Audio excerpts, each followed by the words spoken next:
I texted my friend that recommended this book to me.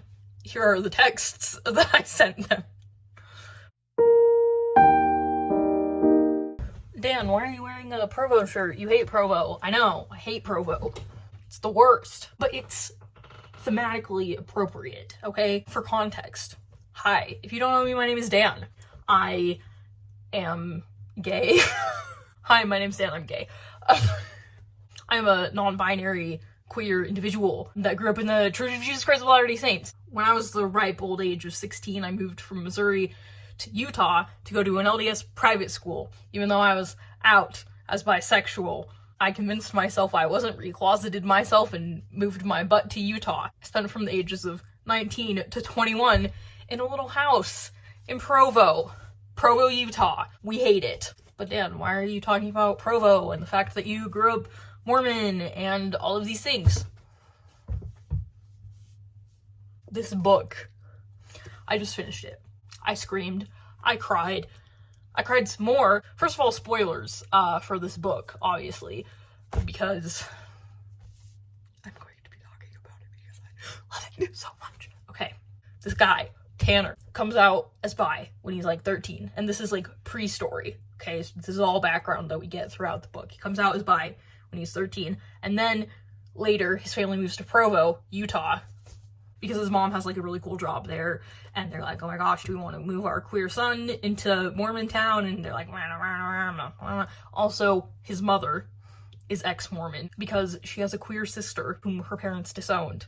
So, and she's no contact with her parents. His dad's Jewish. Their family, though, is like atheist, basically. So they move to Mormontown, Utah, because this is like a super good job offer. Tanner is now a senior in high school, and he like reclosets himself for his own safety when they move to Utah. And his mom's like, be really, really careful about who you tell because she's paranoid because religious trauma. Okay. Everything's fine. Everything is good. He's in the closet except to his family, who's very supportive and lovely, and we love it. Second semester of his senior year, his best friend convinces him to take a class that's like super famous in the school and stuff because you write a book in a semester. And one of the guys who took the class last year, his name's Sebastian brother, got like a book deal and like all of these cool things. And so they go in, they sit down, first day of class. Teacher walks in, is like, I have a surprise. He was supposed to be here, but he's not. He's just running a little late. Sebastian is going to mentor you guys. Very cool, very exciting, very good. Anyway, Sebastian walks in. Tanner and Sebastian lock eyes insta. Like, Tanner's like, this guy is so freaking hot. And we just hear Tanner just talk about how hot he thinks Sebastian is for a while, which, like, we love that for them. His best friend, Autumn, who convinced him to take the class, is like, wow, Sebastian's really hot. But Tanner, who's not out to Autumn, is like, yes, he's hot, and I think he's hot in a straight way.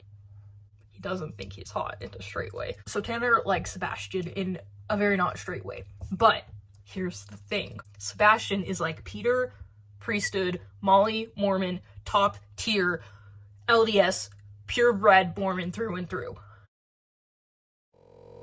And so Tanner's like, there's no chance that this man is gay, and even if he is gay, the LDS church doesn't do that, because he knows that from his mom, and like the whole situation with his aunt, who's now married to a lovely woman, and they live in Salt Lake. Anyway, the semester goes on. The teacher's like, yo, Sebastian, help Tanner with his book. And Sebastian is like, Tanner, yo, let me help you with your book, because Tanner's like, I'm a little bit behind. And so they meet outside of school to have Sebastian help Tanner with the book. And Tanner, he has one line. And so the one line that Tanner has for his book that he wasn't really thinking about like showing to anyone else, because he's obviously in the closet. A half Jewish, half nothing queer kid moves to an LDS infested town.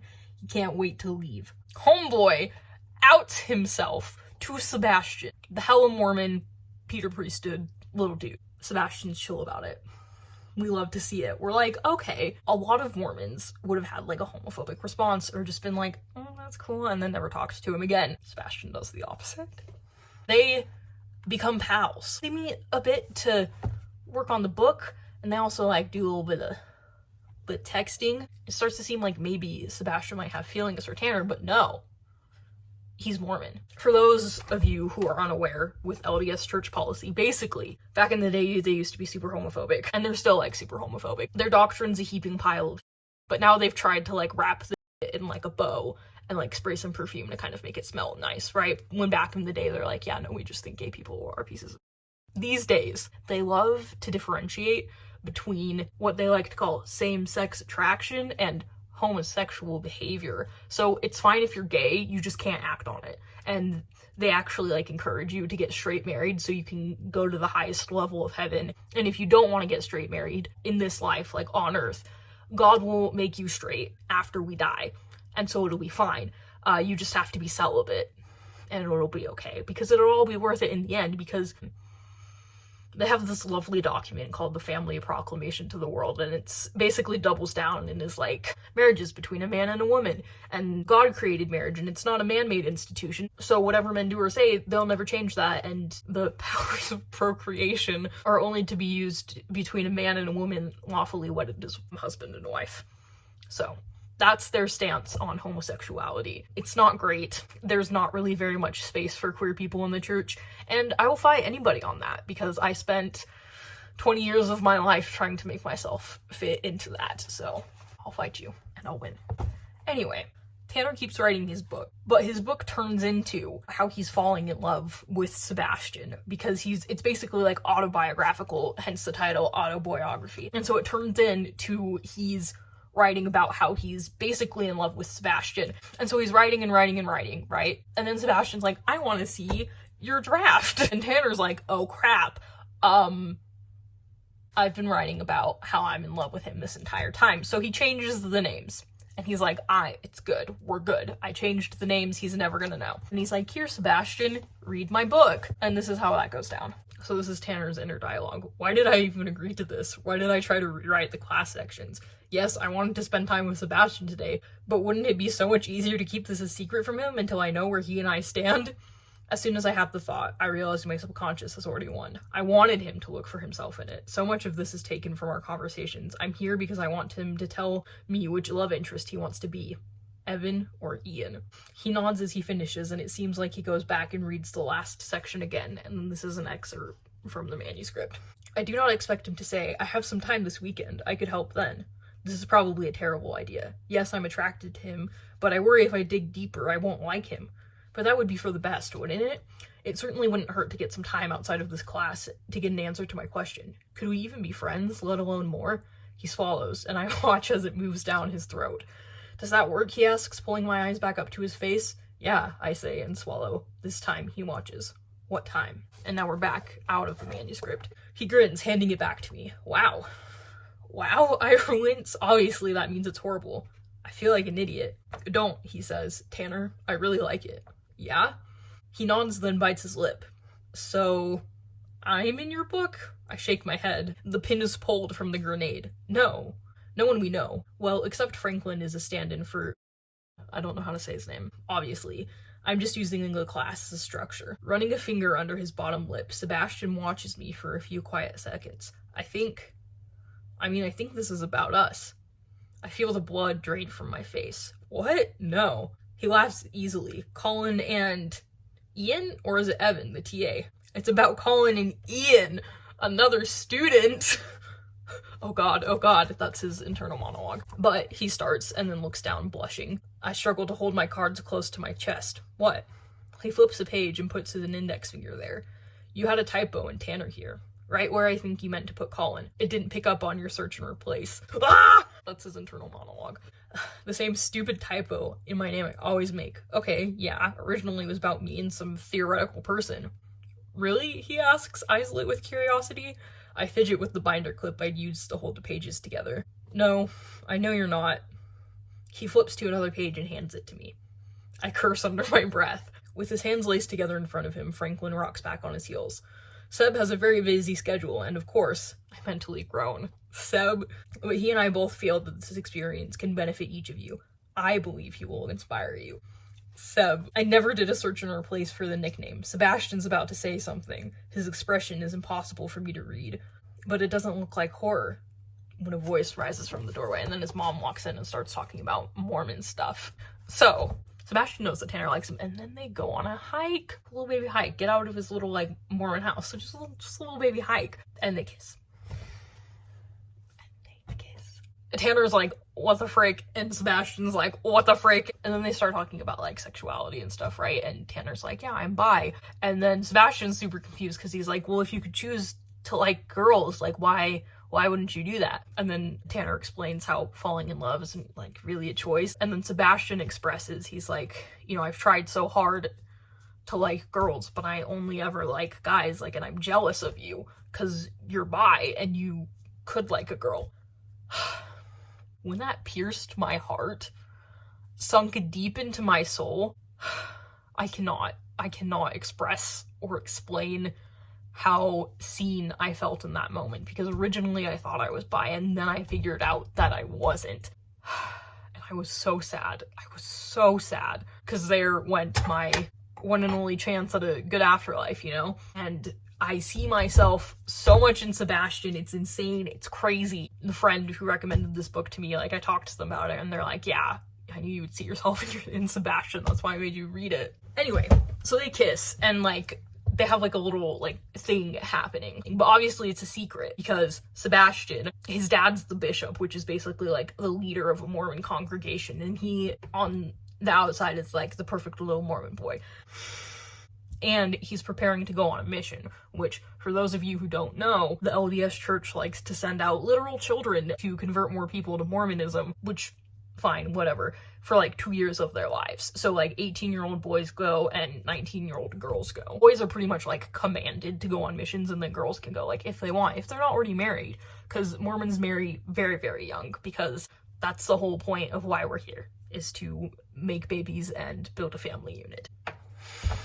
So Sebastian's set to go on his mission. He has his book that did really well, so he's set to go on the book tour. And then after he gets back, immediately leave for 2 years to go on a mission. So they have like a little thing happening. They spend more and more time together. They fall deeper and deeper in love. There's a little bit of like a spicy scene where Sebastian's like, you know, Tanner, I want to know everything about you. And Tanner's like, ask me anything. And Sebastian's like, are you my boyfriend? And he's like, yes. And they go on lots of hikes together. They hike up to the Y a lot. There's lots of mountains in Utah, and there's a Y for Brigham Young University, which is the Mormon University in Provo. Tanner keeps writing his book, but then Sebastian gets like a little spooked because it's kind of obvious that it's about them, and he doesn't want to be outed to the teacher that he's like TAing with for this class. And so Tanner's like, it's okay, I'll write a new book. He doesn't. He keeps writing the book because he can't think about anything else other than Sebastian. And so their relationship is progressing. Eventually, Tanner comes clean about the book and is like, I actually haven't been writing anything else, and I've been writing about us. And Sebastian's like, oh, like, I guess I could help you edit it. They have like a big discussion about it, and Tanner's like, I just can't stop thinking about you. Sebastian's still stressed about getting outed, but inside Tanner's kind of like, I don't want him to edit it. It's us, and like, I don't want to change it. I just wish we could be open and happy and proud, but he knows why that can't happen because Mormon crap. Like, as their relationship progresses, his parents find out, and like he's also kind of like neglecting his best friend and being just kind of a little bit of a dinkus, and his parents are like worried about him because they're worried that he's gonna get his heart broken by this Mormon guy who's about to go on a mission, who like obviously, you know, their relationship has to be secret, so his parents are like genuinely really worried about him. And his dad is like, you need to keep nurturing your other relationships, because like if this doesn't go south and you guys stay a couple, it's good to have other people in your life, and if it does go south, you're gonna need to have people around you when it does. Tanner stops being as much of a dinkus and comes out to his best friend, and she's like, oh my gosh. This whole time, Sebastian is like struggling with the church and his sexuality, because he's like, whenever I pray, whenever I ask, I feel like this is right, like we're right, like him and Tanner, like the love that they have for each other. But again, the Mormon church is like very firm no, and like he can't come out to his parents. They're expecting him to go on a mission, but he really, really loves Tanner, and so like we see this struggle. There's this one conversation they have where Tanner asks him if he's gay, and Sebastian's like, no, I'm not that, I just, you know, like guys. And that's kind of like a slap in the face for Tanner, because Sebastian is like so very like openly rejecting his queer identity, and then Tanner realizes that Sebastian's identity isn't writer, it isn't queer, it isn't anything, it's Mormon. And this is so true for so many Mormon people. Like, that's your whole identity, because everybody always says like that's the one that matters the most, because after you die, that's the only one that's gonna matter. So Tanner's like kind of struggling because like Sebastian is struggling and doesn't love and accept himself for who he is. And then they have a magical night together where they do some things. It's not super explicit. And this is on a Saturday night. They go home and Tanner doesn't hear from him the entire next day because it's a Sunday and he's at church. And then they have a confrontation on Monday. Some things happen. Sebastian's stressed about getting outed, all of these things. I'm gonna read it to you. Just that it would have been nice to hear from you yesterday and get some acknowledgement from you today that you saw me and you weren't freaking out. Sebastian's expression screws up into irritation. Tanner, I was busy yesterday. Oh, that just feels like a slap. Palm open, handprint to my cheek. Tons of church to do, I guess. Sebastian picks this right up and runs with it. It's what we do on Sunday. Have your mother educate you on how we operate, if she remembers. 1, 2, 3, 4, 5. I keep counting. I remember that he's just scared. I remind myself that he's confused. If I take a step back from this second, I know what I would want to tell myself. This is not your battle. This is Sebastian's battle. Give him space. But isn't it mine, too? Even a little bit? Are we in this as a team, navigating this first together? He's turned away from me, hand pulling at his hair as he paces the small corner of the parking lot. He looks like he's ready to run. It's funny to realize that's probably exactly what he wants to do, because it's not just that he doesn't want to have this discussion here, he doesn't want to do it anywhere. He wants to be together without any expectation or discussion. It's a cloud formation. Here for now, gone sometime in the nebulous future, undefined. So I ask him, do you ever imagine telling your parents that you're gay? He's not surprised that I've gone here so quickly. I can tell. There's no startle, no double take. His scowl deepens, and he takes a step even farther away from me. I would need to figure out a lot of things about myself before I'd have that kind of conversation with them. I stare at him. Sebastian, are you gay? I mean, of course he is, right? He looks at me like he doesn't even know me. I don't know how to answer that. It's sort of a yes or no thing. I know who I want to be. Who you want to be? What the f does that even mean? I want to be kind and generous and Christ-like. But what does that have to do with my question? You're already that person. You're also good and thoughtful and loyal. All of those qualities make you the person I love. You are him already. Being gay doesn't change that. And I can see the moment that it hits. The moment that the word settles into his skin. When it's absorbed. I said it. Not gay. I said love. He says my name under his breath and then just looks to the side. He's not even looking at me. And I just told him that I love him. Somehow this next question feels so much more important than the one that came before it. Sebastian, did you hear what I said? I love you. Did that register at all? He nods. It registered. He's blushing. I notice the blush still. I know it's a happy blush. Now I know the different colors of emotions. How weird is that? He likes hearing that I love him, but he doesn't, too.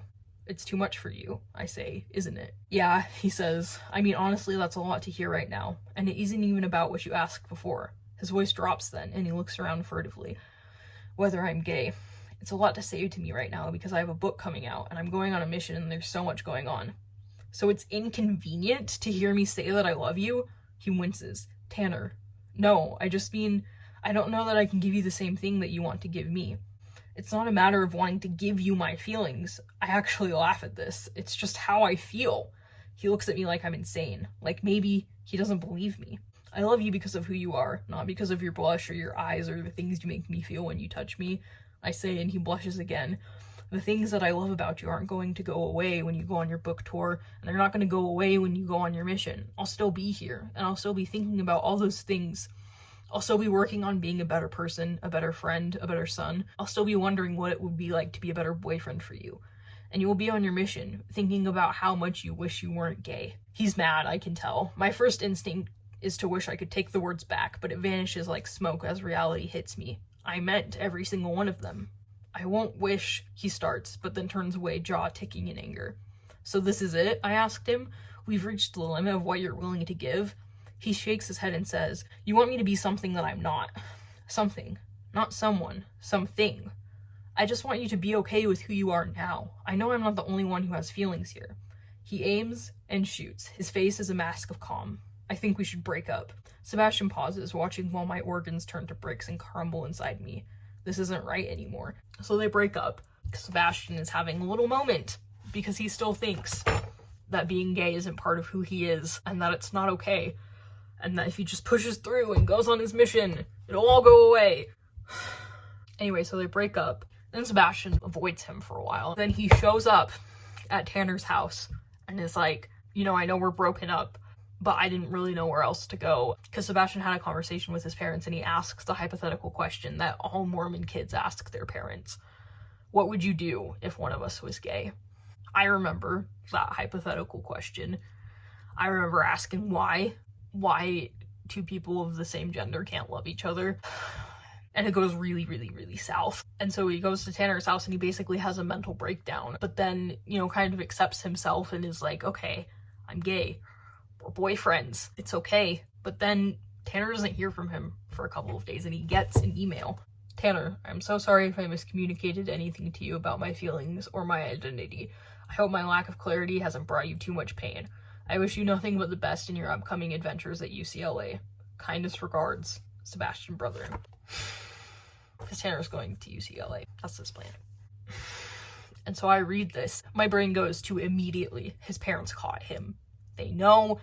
They grounded him in the worst kind of grounding imaginable, where it's like, this is just for your safety. We just want you to be happy, trying to keep their kid on the straight and narrow. And I was right. They confiscated his phone. Everything. And I know exactly how that feels. And so they don't speak. They don't anything for a long time. Tanner rolls up to Sebastian's book signing right before he's about to leave on a book tour and then on a mission. Tanner basically gets to say goodbye, and Sebastian draws a mountain in Tanner's book, which is something they would send back and forth to each other a lot, like when they were dating, because they would go on hikes and they would kiss. And then Tanner's best friend, Autumn, the homie, rolls up to Sebastian's house and gives Sebastian Tanner's book about him falling in love with Sebastian.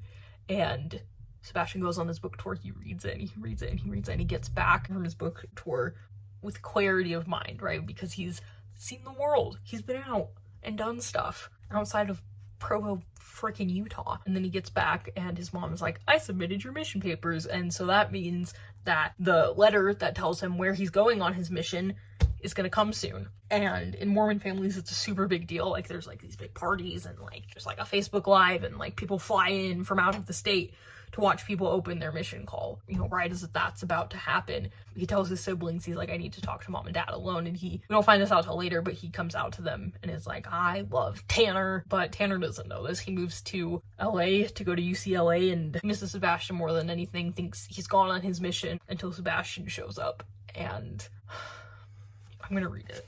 He reached out, took my hand. Hey, you're supposed to be in Cambodia. Cleveland, in fact. I didn't actually know, I just made it up. I could tell. He grinned again, and the sight of it said about building a scaffold around my heart. I didn't go. Shouldn't you be in Mormon jail? He laughed, sitting down and facing me. Sebastian, here. He took my hands in his. We're working out the details of my parole. Seriously, I blinked, lightheaded. It felt like the world was too slowly coming into focus. I don't even know what's going on. I flew to LA this morning. He studied my reaction, before adding, to find you. I remembered the day I found him outside my house, flayed by his parents' silence. Panic crawled up my neck. It was my turn to ask, are you okay? I mean, LAX is sort of a nightmare. I bit my lip, fighting a grin, fighting a sob. I'm serious. He did a little side-to-side nod. I'm getting there. I'm worlds better seeing you, though. A pause. I missed you. He looked skyward and then back to me. On their return trip, his eyes were glassy and tight. I missed you a lot. I have a lot of forgiveness to earn, if you'll let me. Words were a jumbled mess in my head. What happened? Seeing you at the signing really threw me. It was like being shaken awake. He squinted from the sun. I went on my book tour. I read your book almost every day. What? I started to feel like a new holy book. His laugh was sweetly self-deprecating. That sounds crazy, but it did. It was a love letter. It reminded me every day of who I am and how much I was loved. Are loved. He inhaled sharply at this and then added, voice quieter. A few weeks after I came home from New York, my letter came. My mission call. My mom planned this huge party. There were probably 50 people coming to our house, more waiting to watch on Facebook. Autumn told me. I think she watched it, but I wouldn't let her tell me anything. He swallowed, shaking his head. We didn't do it in the end. I told my parents that night I didn't think I could go. I mean, he amended. I knew I could talk to people about the church and my testimony and what Heavenly Father wants for us. He bent, pressing his mouth to my knuckles, eyes closed. But I didn't think I could do it the way they wanted, tied off from you and them and trying to be someone I'm not. So you're not going? He shook his head, his lips brushing back and forth over the back of my hand. I withdrew from BYU too. I'll probably transfer somewhere else. Anyway, so Sebastian doesn't go on his mission, and then it just kind of ends there. It's the way I am Sebastian in this book. Oh my god.